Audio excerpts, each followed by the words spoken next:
Zach, my brother, it's so good to see you again, and thank you so much for agreeing to do this. I can't tell you how pumped I am, man. I am pumped, dude. Listen, I'm remembering when you flew across the pond to Jersey.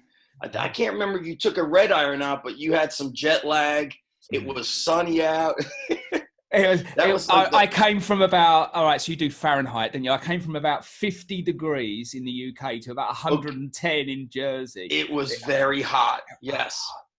Yeah, it was insane. Straight in the gym, full session, obliterated. Yeah. Listen, the earliest certifications were so hard. You know, today people who do those seminars, they take you to the whiteboard, you sit down, it's like so casual. We came in and it was like crank the music training. It was like getting punched in the face. It was like, jumping in the ring with a champion. It really was. Not sparring for years, but happy days, man, wasn't it? Oh, happy days. Absolutely, bro. And you lead me to a really good point here. You've been a strength coach for so long. I mean, I've known of you 15 years at least, right? Yep. And it's fair to say that strength coaching, strength training, strength certifications, all that kind of stuff has changed dramatically in that time. Oh, yeah. Different world. Yeah. Why do you think that is, bro? Oh my God, I'm always trying to figure it out. I tell you, I noticed that somewhere around 2012, 2013, as the internet really expanded and social media took off and we were so connected, it just made everything was kind of like based around comfort. So all of a sudden it was like people didn't want to learn through the work. There's still some people out there, but like the certification you went through, we did a workout right when you got there. Then we went over the workout. Then we trained all body weight. Then we had lunch. Then after lunch, it was like kettlebell. It was nonstop work. And I think people don't like the work. It's just too goddamn hard for them.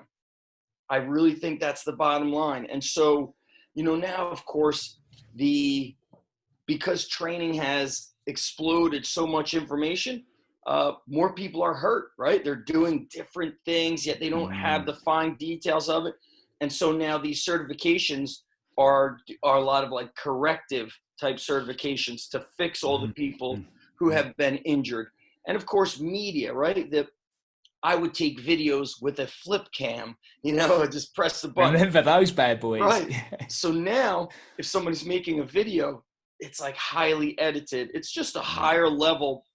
I feel like it's a higher level of media, but everything's just kind of more accessible. Information has become what's called like commoditized and decentralized. It's easier available. And listen, when something's easy and you don't have to fight for it, you don't value it. My friend Joe DeSena, who owns a Spartan race, you know what he says? He goes, nobody's fighting for milk. So do you remember that movie Cinderella Man about the boxer with Russell Crowe? Yeah, Braddock, right? I don't know what. Braddock. Yeah. So they were telling him in the movie, listen, man, you shouldn't be boxing. You should not be taking this fight. You've got a broken hand. You've got these concussions. And he's like, I'm not fighting for the title. I'm fighting for milk for my family. I'm fighting for bread. So Joe always says it. Nobody's fighting for milk anymore. You want milk? Ride your bike up the road. Walk up the street. You'll get your milk. You'll get your eggs. Like everything is so easily available and convenient. And that's why I think like comfort is the enemy. Like here's a story, Paul. Yeah. This morning, it's 9 a.m. here in New Jersey, East Coast. My daughter has tennis. She gets picked up at 7:30. She supposedly set her alarm for 6:15 or 6:30. But I notice when like my kids set their alarm, when the alarm goes off, they get to the alarm, then they sit on their phone in bed. It's like this whole thing to get out of bed. I hear an alarm, I'm like, bang, boom, out. Because it's like I feel like the alarm is winning when I lay in bed. So then I wake up. I had a minor surgery Tuesday. Tuesday. So I was like, I'm not setting my alarm. I woke up at 7:30. Normally I'm up at 5:30, 6 with an alarm. I wake up at 7:28. My daughter's getting picked up in 2 minutes. Everybody's like, going crazy. My wife's freaking out. She needs to eat breakfast. She'll die playing tennis. I'm like, Danielle, you know what? This is actually good. She's going to have to play under a little stress. She didn't have breakfast. She's going to have to be hungry. This is this is like a bonus. My wife was like, no, she needs breakfast. Like they were flipping out, like the world was going to end. But to me, this was perfect because let's say she goes to a tennis tournament and, you know, the game went longer or you get delayed. You don't have food. You need to learn to work through hunger, through being rushed, through being imperfect. And so the more perfect things get, the more it works against you. It's actually not good for you. And that's why we have these, you know, universities or private gyms that have these multi-million dollar facilities, but they're not necessarily building the best athletes because it's too perfect. It's too comfortable. Too comfortable. And I think that's endemic of society as a whole.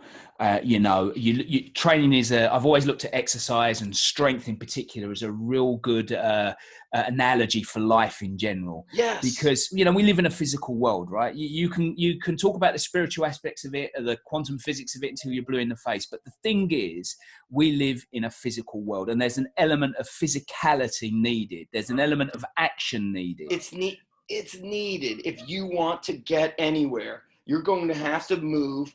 You're going to have to be strong. And you're right. It's like training is just a vehicle for life.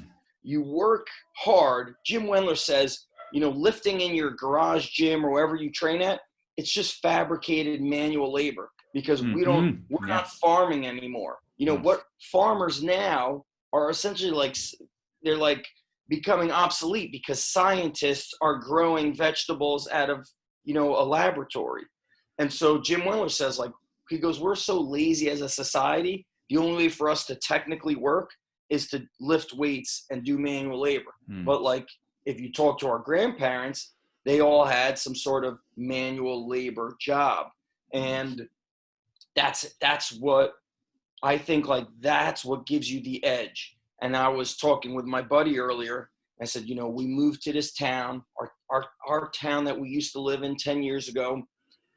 It was just not getting nice. It was just getting worse. You can't send your kids to go ride their bike through town, this and that. So we come here and I feel like now everything's so easy and everybody's so scared. And I think it makes my own kids weak mentally and physically. And that's the problem. They're not fighting for milk. In fact, nobody's punching my kids in the face to steal their lunch. By the time I was in second grade, I already got my ass kicked. You know, I had been, you know, bully. Like, no, you never heard of that word. It was like, you have to fight back. And so I was afraid of people. And so I started doing the push-ups and my brother had weights who was older. I'd start curling because that's what I would run because it gave me confidence. I didn't want to be small and skinny. And so in the town we live in, nobody's getting bullied. You know, if they get bullied on a goddamn phone. Yeah. Oh, you hurt my feelings. Yeah. It's interesting. You know, you say that. If you think about it, when I was young, people went to the gym because they wanted more confidence. They wanted to get stronger. They wanted to build themselves up, right? People go to the gym now because they want to be famous. They want to be Insta famous. The whole ethos behind it has changed, doesn't it? It's like, think about this. There's like 18 and 19-year-olds on Instagram saying, DM me for training. Like when I was 18 or 19, I loved it. We didn't have a phone. I remember the first guy I saw with a quote unquote, it looked like he was holding a brick. It was huge. You know, he was on the phone. I remember I was like, what the shit is that? What is that guy? He's on a portable phone. You know, I had seen it in like the movies, like the TV show Miami Vice. They had the car phone in the 80s. It was this big brick. But it's like, you can't just work. You know, last year I was working at a school near where you came to my gym. And so I went to the gym next to my gym. My gym's no longer in that spot. And everybody sits on their phone. Let's say a guy does a machine, lat pull downs. He don't get off the machine. He then just takes out his phone and looks at it. Me, I'm going to this machine, to that machine, to this dumbbell, to that barbell, boom, attack. And you're right. Like, I'm doing it for my, like, spiritual well-being. Because if I don't train, I'm not a nice person to be around. I'm, like, very unpleasant and irritable. But you're right. People are now training so much just for the surface. And I think that could only take you so far. If you're always chasing, you know, if the women are only chasing, like, abs and bigger butts, and the guys are only training like bigger arms and six-pack abs. It could only motivate you for so long. When you're younger, I get it. We want to look good. That's just how we feel. When you start getting a little bit older, you start realizing, like, man, am I useful for my family? Can I protect my family? If something happens, can I walk, or run 5 to 10 miles each way to get them food and water? And, those things hit me when, like, 7.5 years ago, we had a hurricane, like, tear through this town. So for 2 weeks, no power. It just changed the way I thought about training. Right. Versus, back then I'm training to deadlift more. Now I'm training to carry the generator with gas in and out. There's people looting. Will somebody come in my backyard to steal the generator? Am I physically prepared to protect my family? So I look at, like, training now. To me, it's all training for life, Right. everything. And most people, unless they're threatened, they don't get that. No. They don't feel that training for life. Right now it's pretty evident the world is a dangerous place. Yeah, it's changing quickly, isn't it? All over. It's changing. Every country, they're going through rapid change, and we don't know where it's going to end. We don't know where it's going to fall. It could be anywhere, really.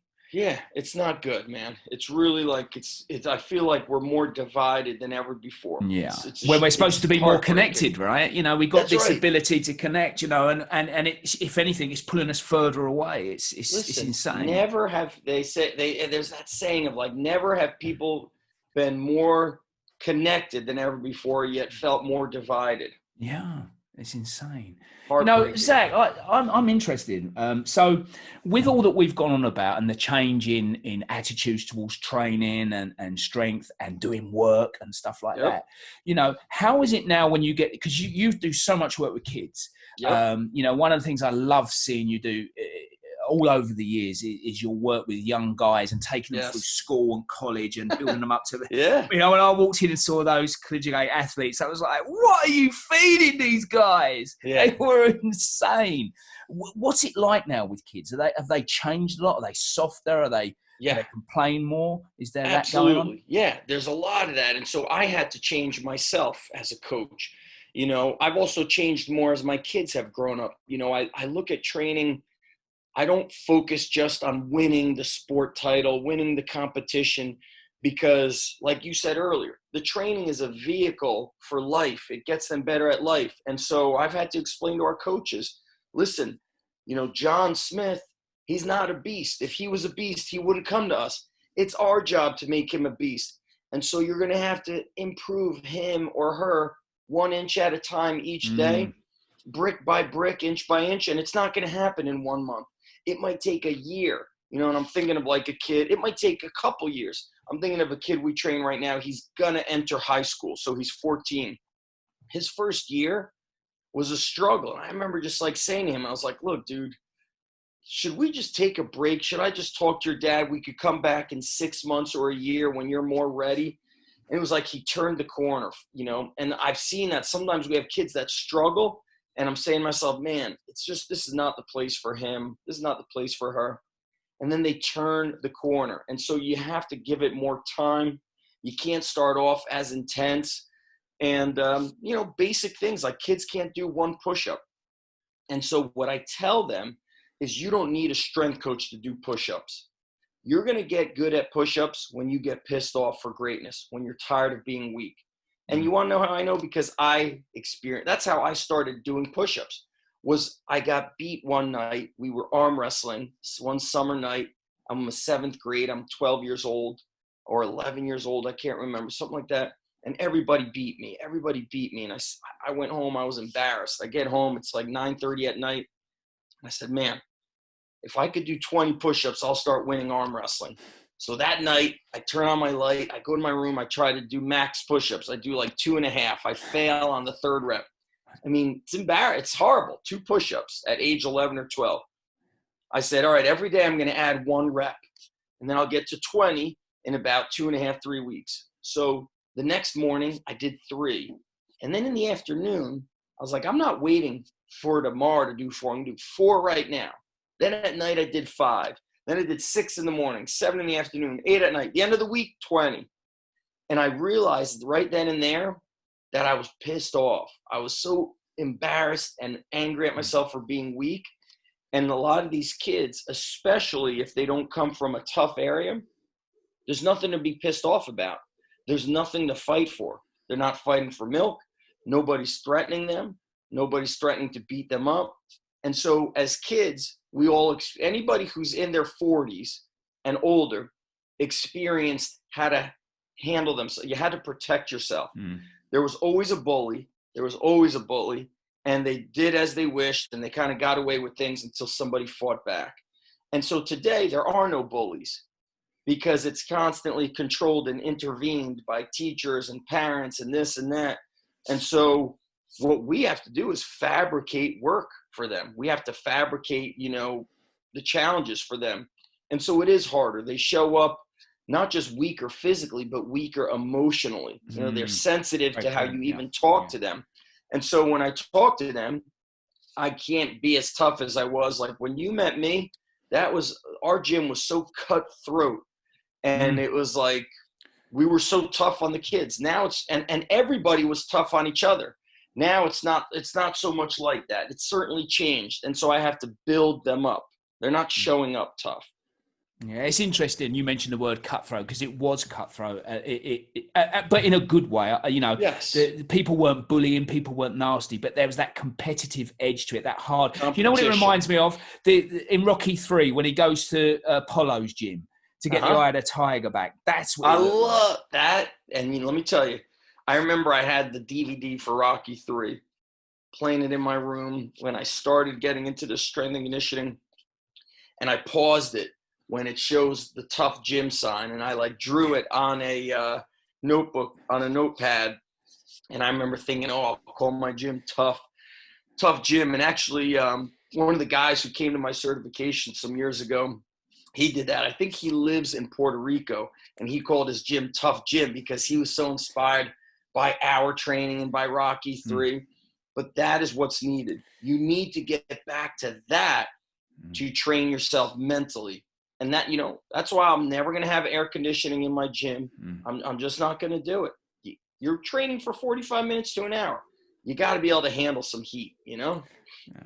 Yeah, it was heat. It was hot. Don't worry. I remember it's that hotter, so well. Always hotter in the gym than outside, Yeah, it was crazy. It was crazy.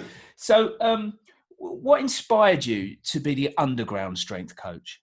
So here's what happened. Was in the beginning, I didn't have underground strength coach as a name, but I was getting interviewed around 2004 by Ryan Lee, who owned a website at the time. It was called Sports Specific. And he would interview coaches every week. And he was asking me, describe your training. What is it that you guys do? And I always remember saying to people, we don't follow the rules. We're underground, man. I don't follow no rules. We do bodybuilding. We do powerlifting. We do strongman training. We do kettlebells. And this is 2004, and I was thinking like that since I started. He's like, yeah, man, you're like the underground strength coach. And so then it that was how it came about. Oh, this is the underground strength club. This is the underground strength gym. And then sometimes I look at it and I'm like, man, it sometimes connotates that we're not using, intelligent training, or, sometimes I think that whole name was a mistake, and it's hard to pull yourself out and try to rebrand when that thing's been going on for almost 20 years. And so, now I'm like, all right, it is what it is. The name is what it is. So, the name came about through that interview, but the training we did came about not because right now, most of the gyms are still closed around the country, around the world. We were using sandbags and stones and tree logs and pushing trucks and training outdoors, not because gyms were closed, but because I saw that it made us tough. It made us strong. It put on muscle. It delivered results. It built people up. And so I used it out of necessity, not because I was desperate and didn't have a gym membership. And so, 2004, once I started this in 2002, it was training out of my parents' garage and backyard. I had a barbell, 2 pairs of dumbbells. We had stones in the backyard. We'd take a beach towel, throw it over a low tree branch for our pull-ups. Then we would put our feet up on the tree and do like recline row, climb up it. And it was just tough training. And it was very much influenced by Rocky 3 and Rocky 4. I thought about the early World's Strongest Man contest that I saw as a kid in the early 80s. They were throwing tires. They were bending steel. They were, lifting trucks. And so I remember blending that.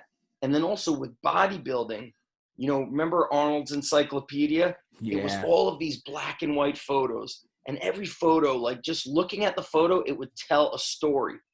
The story always was of work.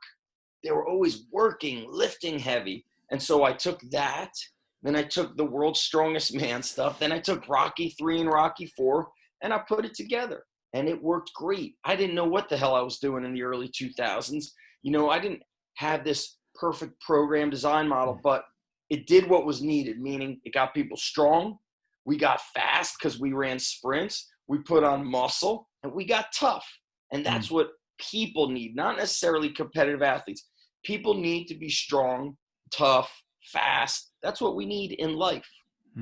That's the truth. It is. And that's how I came to see you and come up with you, because I think you had an online manual that you sold. Underground Strength Manual. Yeah, that's it. That's the one. And I think that was one of the first things I ever bought online. Oh, you may have bought the physical copies in the early days. Yeah. I did not do digital. And I remember it was huge. It would get shipped out in a large box. It was like 3 manuals. That's it. DVDs, 10 CDs. It was, and it was all outdoors. It was all, you were doing stone throws and carries and sandbags and ropes, and it was insane. I know. I love that stuff. I still love it. Like right now in New Jersey, we're not really technically allowed to be in the gym, but you're allowed to train outdoors. And so I'm like, man, this is old hat for me. This is another day at the office. I love it. So right now we get the kids to go into the gym. They grab 2 kettlebells. Then they get a band. We put it around the chest, carry it out.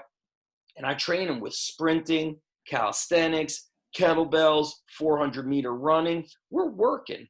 Squat, clean and press, row, plyometric push-ups, squat jumps. We're working. That's what people need. They don't need as fancy as people think they need. This is true.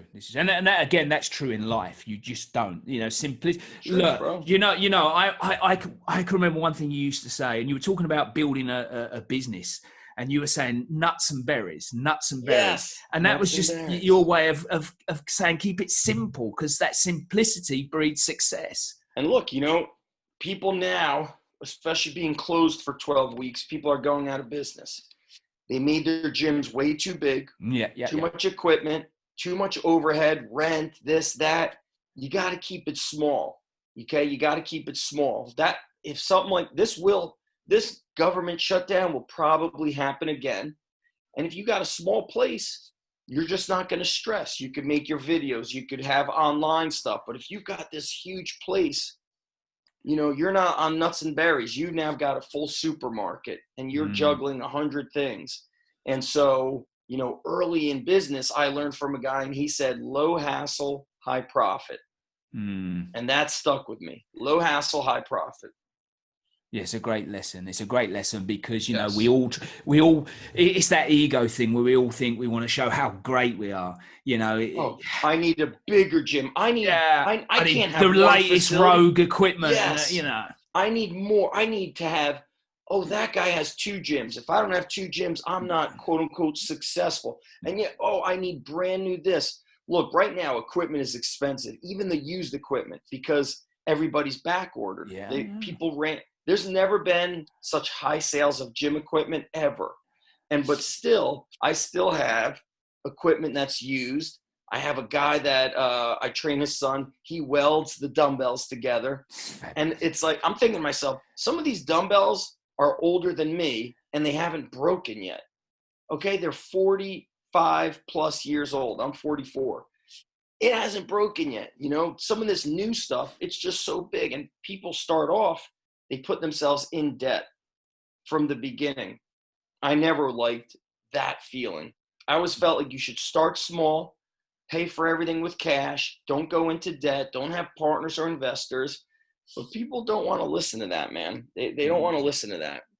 You know, I did some work last year in Saudi Arabia, and they've gone big into their fitness stuff. And all right, there's a lot of money floating around, but Yep.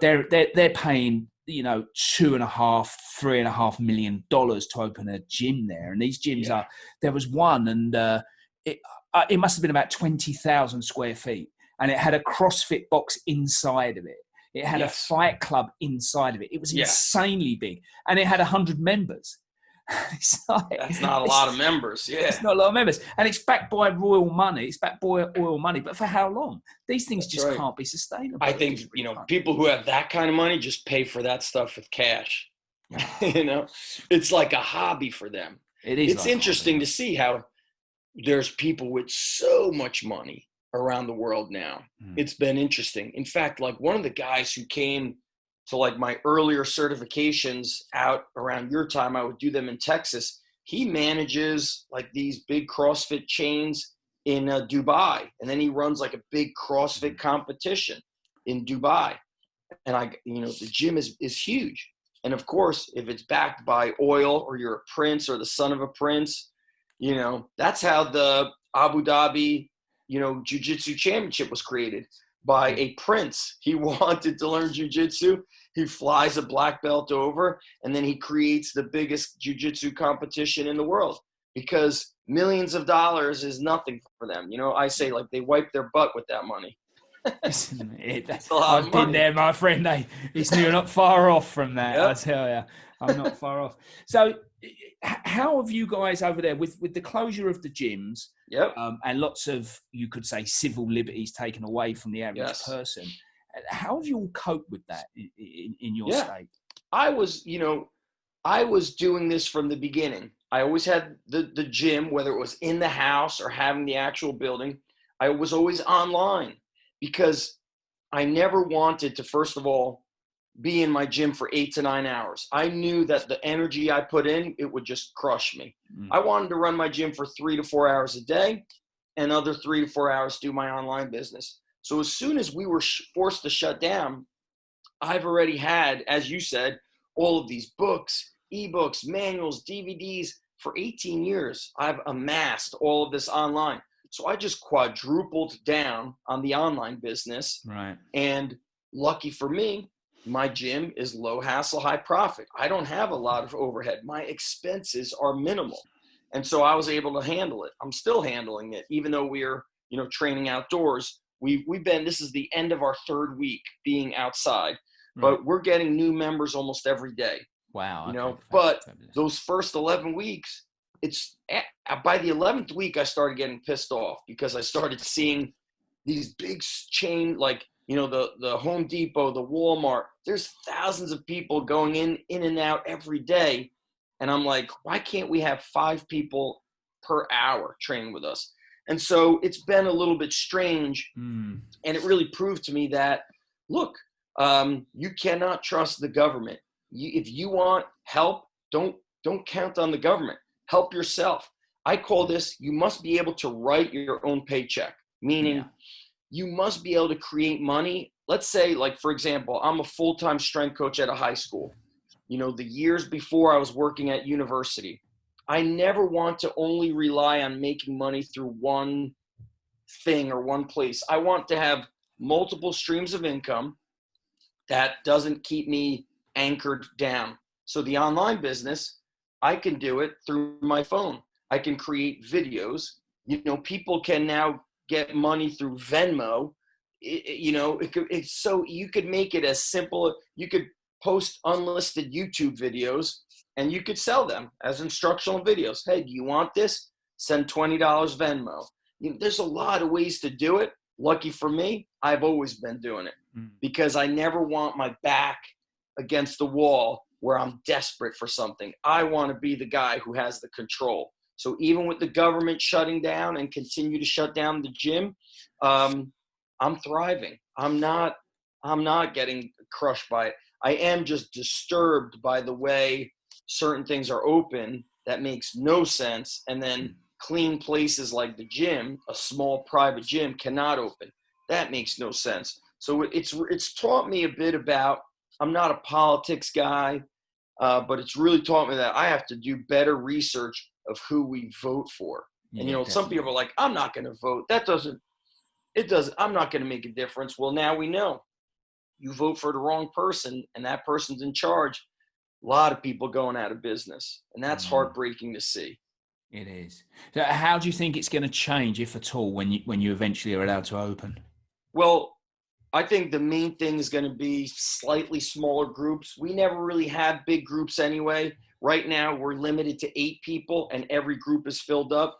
So I want to bump that to 10 to 12. But usually we hover around like 6 people per group. And then there's always like one group out of the day that has like 14 or 15. There's always Mm. this one busy time.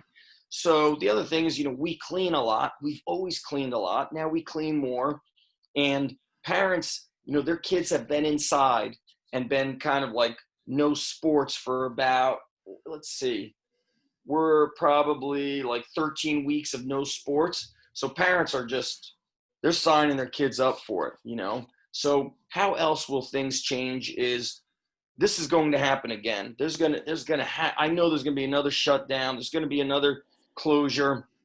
And I think I'm ready, always ready to go online because I've been online. Other coaches have to be. Even if you're not a coach, Paul, like, I don't know how many entrepreneurs are listening to this podcast, but if they own a jewelry store, you got to sell stuff online. You can't just expect, and like, what did I say earlier?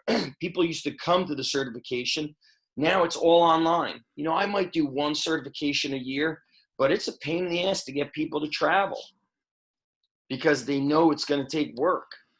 And Mm. so this is like you have to be able to do business through your phone.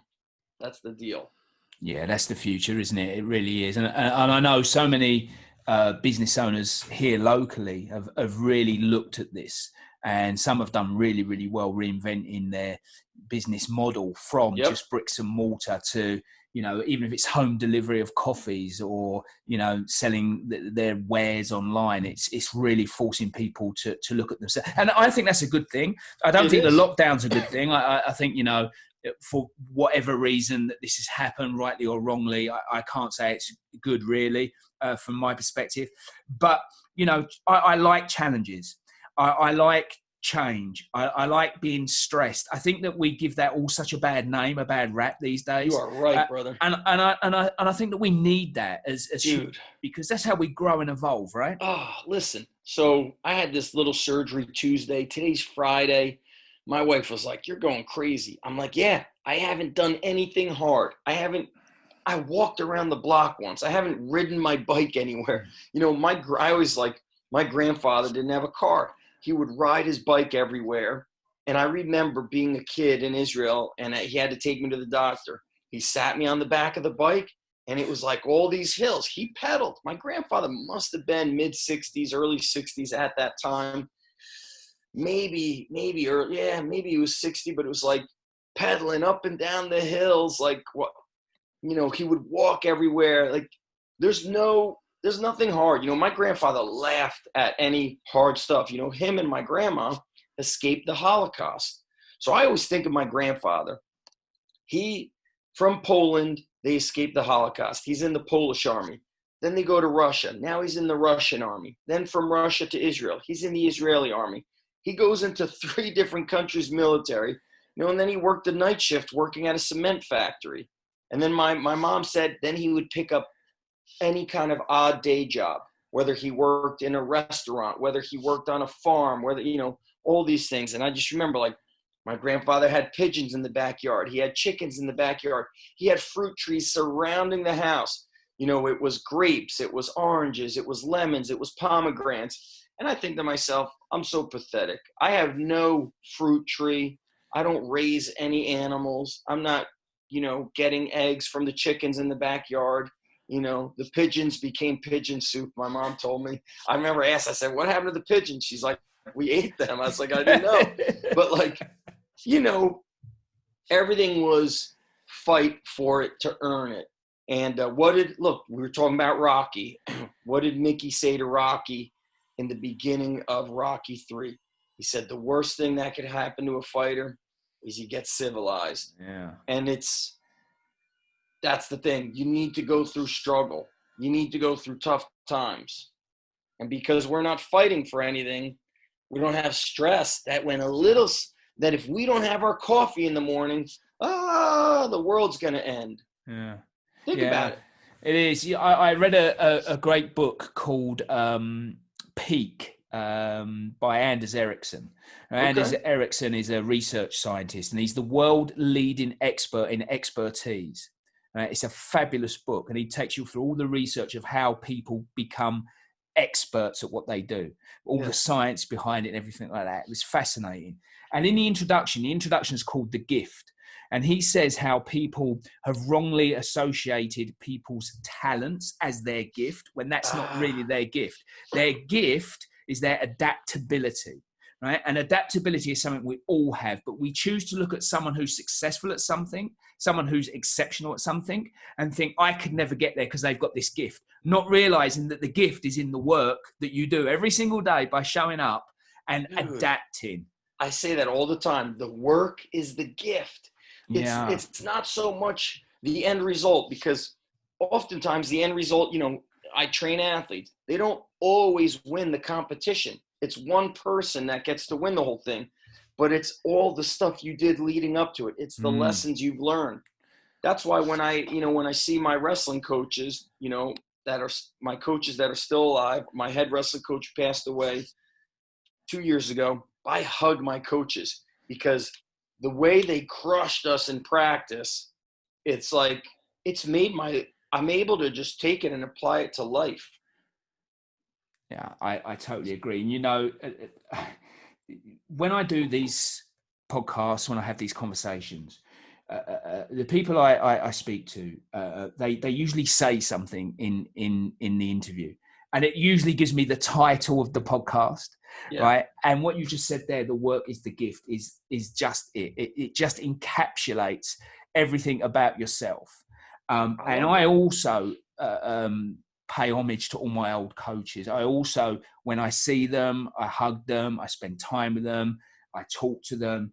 And I just want to pay some homage to you, Zach, because and we met like 14, 15 years ago. And you were one of the few in the fitness industry who really shaped and changed the way I looked at that industry. And I don't do much in the fitness industry these days. I do other stuff, but it really set me up for a decade's worth of success. So I want to thank you for doing that. You are the best, always, Paul Webb. Yeah, you've got a special place in my heart, man. You always, I love you, know man. That anyway, right? Yep. You know that. Time goes too fast too, man. It does, man. It does. I think it may have been 2008 when you came to the gym. Yeah, you were something like either that. the first. I think you were the first. There was the first group. Yeah, it was the first. That would have been 2007. It was like it was around this time of year, around June, 2007. So 13 years ago, my bro. Wow. I still remember.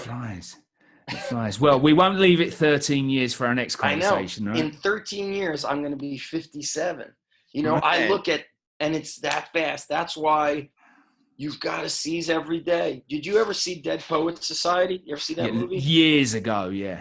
Well, I always go back to just watch the clip of him introducing the students to the photos, the old photos of the old students. Yeah. And he's like, lean in, listen to them. And the kids are trying to listen. And then he's behind them and he's like, Carpe. He said, Carpe diem.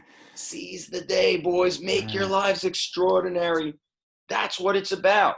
That's what it's about. And I love that word extraordinary. And I also love the word astonish. It's what I try and do now. I try and astonish people. Even if I meet them in the high street and just to say hi, just try and astonish them. It takes no effort and it means so much to people. Paul, you know what we need now? There's this big divide. I'm black, you're white, I'm Asian, I'm brown, this and that. You're either a good person or you're not. We need good people. We need good people being good to other people.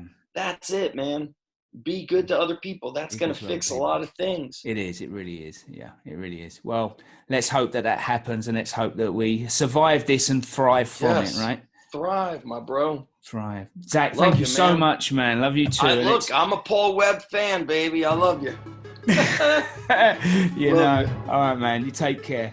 This was great, my brother. Talk to you soon. Talk to you soon. Thank you.